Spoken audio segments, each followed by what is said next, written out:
Hello everyone, আসসালামু আলাইকুম। দেখুন তো বাসায় আসার পরে বাসার কী যে অবস্থা। যতই পরিষ্কার রাখা হয় না কেন সব জানালা বন্ধ থাকে, তারপরে ধুলাবালিতে ভরা থাকে। পাকের ঘরের অবস্থা খারাপ আসার পরে। তারপরে আমার বারান্দার অবস্থা খুবই খারাপ। আমার বারান্দায় 2টা গাছও মারা গেছে। এই বারান্দায় সব গাছগুলো ঠিক আছে, এই বারান্দায় রোদটা একটু কম পায়, যার কারণে এই রোদে গাছের পানিগুলো অনেক বেশি করে দিয়ে গেলে দেখা যায় যে 2-3 দিন সাফার করতে পারে। কিন্তু আমার যে ওই পাশের বারান্দাটা, সেটাতে রোদটা অনেক তীব্র, যার কারণে আমার 2টা গাছ একেবারে মরে গিয়েছে। পাতাবাহার গাছ, মানি প্ল্যান্ট গাছের অবস্থা খুবই খারাপ, পাতাগুলো মরে মরে আছে। মানে এগুলা যদিও বেঁচে আছে, গাছ যেগুলো বেঁচে আছে সেগুলো তো মানে খুবই খারাপ অবস্থা, কোনো রকম বেঁচে আছে আর কি। পুদিনা গাছ মরে গিয়েছে একটা পুরাই, একটা মোটামুটি ভালো আছে, আর একটা মরার অবস্থা। পানি দিলে কতদিন হয়তো বা বেঁচে যাবে। এখন সব গাছগুলোকে ঠিক আগের জায়গায় আমি রাখবো। ঈদের আগে যখন বাসায় যাই তখন যতটা না কষ্ট হয়, আসার পরে সব কিছু গুছিয়ে নিতে তার চাইতে অনেক অনেক বেশি কষ্ট হয়। তো আমার গাছগুলোর জন্য আমি একটু টেনশনে থাকি। সাফানের বাবা আমাদের সাথে একসাথে যায় না, সে চাঁদ রাতে যায়। তো তখন কি করে বেশি বেশি পানি দিয়ে যায় গাছে। আর মাঝখানে আবার সে আসে ঢাকায় একদিন, গাছে পানি দেওয়ার জন্যই তার আশা। এখানে আমি পাঠাই আর কি, যে গাছে পানি না দিলে তো মারা যাবে। তো সেই কারণেই গাছগুলো বেঁচে যায়, না হয়তো একটা গাছও মনে হয় না আমি জীবিত পেতাম এসে। তো এখন প্রতিটা গাছ আমি এখানে জায়গা মতো আবার রাখছি গুছিয়ে। গাছের সব মরা পাতাগুলো পরিষ্কার করব, আর মরা পাতাগুলো পরিষ্কার করে রাখলেই ভালো হবে। আর এই গাছের যে প্রতিটা পাতার সামনের দিক দিয়ে একটু জ্বলে জ্বলে গিয়েছে, পানির অভাবে সাধারণত হয়তো বা এরকম হয়েছে। তো আমি যতটুকু সম্ভব হচ্ছে ততটুকু মরা পাতা এটা থেকে পরিষ্কার করতেছি। আর প্রতিটা গাছের পাতা চাইলে একটু কাঁচি দিয়ে আগা দিয়ে কেটে দেওয়া যেতে পারে। আর এই গাছটা আমার সবচেয়ে সুন্দর একটা গাছ ছিল, এটা এখন একেবারে খারাপ অবস্থা হয়ে গিয়েছে। তো এখানে দেখুন এই গাছটা খুব ভালো আছে, এটা পর্যাপ্ত পানি পেয়েছে, এই গাছটা খুব সুন্দর গ্রো করেছে। এটা আমি মাত্র লাগিয়েই চলে গিয়েছিলাম। আর আমার এই স্পাইডার প্ল্যান্ট আমার অনেক প্রিয়। শুধু স্পাইডার প্ল্যান্ট না, স্পাইডার প্ল্যান্টের যতগুলো গাছ আছে সব কয়টা গাছ খুবই ভালো লাগে দেখতে। আর এখন যে প্রচণ্ড গরম পড়েছে, এই মুহূর্তে আমি বাসায় আছি, ভাগ্য ভালো, প্রতিদিন 2 বেলা পানি দিতে হচ্ছে। আর যদি এই সময়টা ঈদ থাকতো তাহলে তো গাছ একটা বাঁচানো সম্ভব হতো না।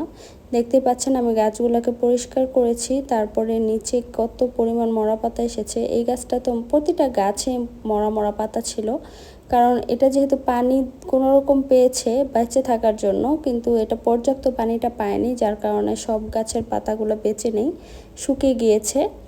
তারপরে এই হচ্ছে আমার বারান্দার অবস্থায়। তারপরে আমি সোফায় যেহেতু কভার লাগিয়ে গিয়েছিলাম, ভাগ্য ভালো কভার লাগিয়েছি, কভারের উপরও ধুলা পড়েছিল। তো এই কভারগুলো এখন ছুটিয়ে নেব, কারণ কভারটা থাকলে এগুলো অনেক গরম লাগে। আর এখন প্রচণ্ড গরমে এই কভারের মধ্যে মানে বসা যাবে না। পিছন দিয়ে দেখতে পাচ্ছেন ধুলাগুলা। তো এটা দেওয়ার পরও নিচে একটু একটু ধুলা ছিল। তো পুরো সোফাটাকে আমি এখন ভিজা কাপড় দিয়ে মুছিয়ে নিব, যেহেতু এটা কাপড়ের। তারপরে এই বারান্দায় আসলাম এখন। এখানে আমার এই গাছটা মাশাআল্লাহ খুব সুন্দর আছে আগের মতোই, আর এত পরিমাণ আরও পাতা হয়েছে কি বলবো। তো এই গাছটাকে অবশ্যই আমার এখন কিন্তু উপরে উঠিয়ে রাখতে হবে। আর এটা এক হাতে সম্ভব হচ্ছিল না, কারণ এটা এত পরিমাণ পাতা হয়েছে, ধরার পরে ভেঙে যাচ্ছিল। তো আমার বারান্দার কাজ আলহামদুলিল্লাহ এটা হলেই, এই বারান্দার কাজটা হলেই শেষ হয়ে যাবে।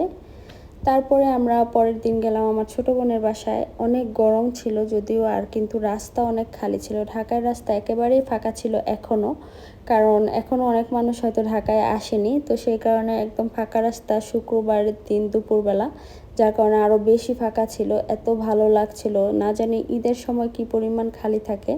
ওই সময়টা আসলে ঢাকার এই পরিবেশটা আমরা মিস করি। তো নেক্সট ইনশাল্লাহ আমরা চেষ্টা করব যে ঈদের পরপরই ঢাকায় চলে আসতে, যাতে ঈদের সময়টা এই ঢাকা শহরের খালি এই সৌন্দর্যটা উপভোগ করতে পারি। তারপরে আসলাম আমাদের আরশিয়া মামুনিটা মাশাল্লাহ এত কথা শিখেছে কি বলবো। আমার ছোট বোন অনেক অনেক রান্না করেছে একা একা। ভেজিটেবল ছিল, রোস্ট ছিল, সালাদ ছিল, ডিম ছিল, গরুর মাংস ছিল। তো একা একাই সব করেছে। ওর শাশুড়ি অসুস্থ ছিল, আমরা দেখতে গিয়েছিলাম। আর এই হচ্ছে ওদের অ্যাপার্টমেন্টের ছাদটা খুব বড় ছিল, এখানে একটা ব্যায়ামের একটা মেশিনও ছিল। তারপরে এই ছাদটা একটু ঘুরে ঘুরে দেখলাম। সবচেয়ে সুন্দর জায়গা ছিল যেখানে গাছ ছিল, গাছ থাকবে আর ওইখানটা আমি যাব না, এটা তো হয় না।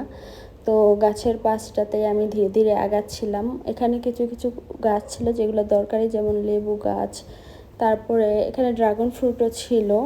আর এত প্রচণ্ড রোদ, বিকালবেলা আসছি টাইলসগুলো একেবারে গরম হয়েছিল। আর তীব্র এই গরমে ছাদের উপরেও ভালো লাগছিল না, বাতাস লাগছিল না কোনো।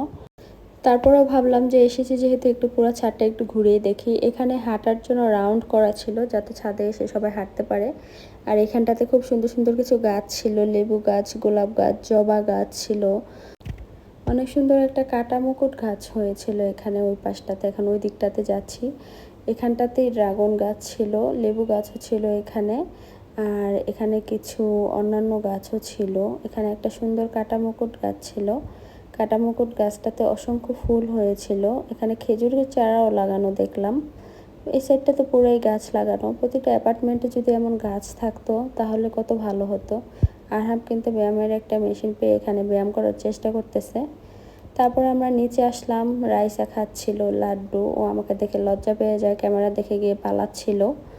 আর তারপরে এই হচ্ছে বাসাটা একটু দেখায়। এই পাশটাতে বেসিনটা ছিল, পাকের ঘরটা চিকন ছিল বাট মনে হচ্ছিল অনেক জায়গা লম্বা টাইপের ছিল। তো আমরা বাসাটা একটু ঘুরে ঘুরে দেখছিলাম। ছোটোর মতো খুব সুন্দরই ছিল বাসাটা। তো এই দিকের বাসাগুলোতে অনেকটা মানে একটু প্ল্যানিং করে সুন্দর করে করা হয়েছে বাসাগুলো দেখলাম। আর এখন আমরা চলে যাব, আমাদের যাওয়ার সময় চলে এসেছে, যার জন্য এখন আরশিয়া ঘুমাচ্ছিল। আরশিয়াকে আমি উঠানোর চেষ্টা করছিলাম। আরশিয়া একটু একটু করে উঠতেছিল ঘুম থেকে। আমি ওর থেকে বিদায় নিয়ে নিচ্ছিলাম। আমরা এখনই বের হয়ে যাব, রাত হয়ে যাচ্ছে। তো এই তো আমরা যাচ্ছি। এই রাস্তাটা খুব সুন্দর সংসদ ভবনের এখানে। আর সন্ধ্যার দিকে একটু জায়গায় জায়গায় সিগন্যালে জ্যামেও পড়েছি, কিন্তু যাওয়ার সময় এত আরামে গিয়েছিলাম দুপুর হলেও, কিন্তু সন্ধ্যায় সিগন্যালে একদম মেজাজ খারাপ করে ফেলছে। কিন্তু এই রাস্তাটা খুবই সুন্দর, যেহেতু এখানে সংসদ ভবন আছে। রাস্তাগুলো যেমন সুন্দর ছিল, চারদিকে গাছ ছিল, লেক ছিল। খুব ভালো লেগেছে এই রাস্তাটা দিয়ে আসার সময়। আর যাওয়ার সময় তো আরও ভালো লেগেছে, যেহেতু একেবারে পুরো রাস্তা খালি খালি আমরা এসেছি। তারপর পরের দিন দুপুরবেলা আমি একটা বাটিতে করে পানি নিয়ে আমার এই বারান্দাতে রাখতেছি, কিন্তু কোন পাশে রাখবো বুঝতে পারতেছিলাম যে কোন পাশে রাখলে পাখি দেখবে আর খাবে। এত গরমে আমাদের যেহেতু এত পিপাসা লাগে, আমরা যদি একটু বারান্দায় ব্যালকনিতে মানে আমরা যদি একটু রাখি পানি, তাহলে পাখিও কিন্তু তাদের তৃপ্তি ভরে একটু পানি খেতে পারে। কারণ ওরা তো ঢাকা শহরে জায়গা মতো গিয়ে পানি খেতে পারবে না, পুকুর নেই, ডোবা নেই। তো সেই কারণে আমরা চেষ্টা করি একটু জানালায় বা একটু বারান্দায় আমরা পানি রাখবো, পাল্টে পাল্টে দিবেন একটু পানিগুলো।